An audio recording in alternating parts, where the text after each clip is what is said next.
আর কে আমারে কাফের বললো, কে কি ফতোয়া দিল, আই ডোন্ট কেয়ার। ওইদিকে আমি তাকাই না। এর কারণ পিছনের দিকে তাকানোর সময় আমার নাই। চিল্লা এখন ঠিক কিনা? একটা সিংহ ঘন্টায় ছুটতে পারে 90 কিলোমিটার বেগে। কত কিলোমিটার? একটা হরিণ ঘন্টায় ছুটতে পারে 100 কিলোমিটার বেগে। তাহলে কে জোরে ছুটে? জোরে বলতে হবে। সিংহ কত কিলোমিটার? হরিণ। তারপরেও হরিণটা 100 কিলোমিটার বেগে ছোটার পরেও সিংহটার কাছে সে ধরা পড়ে যায়।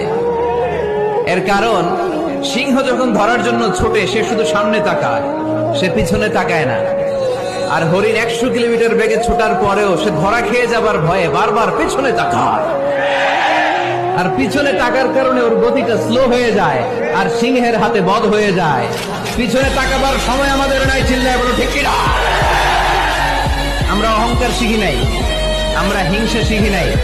আমাদের বুকে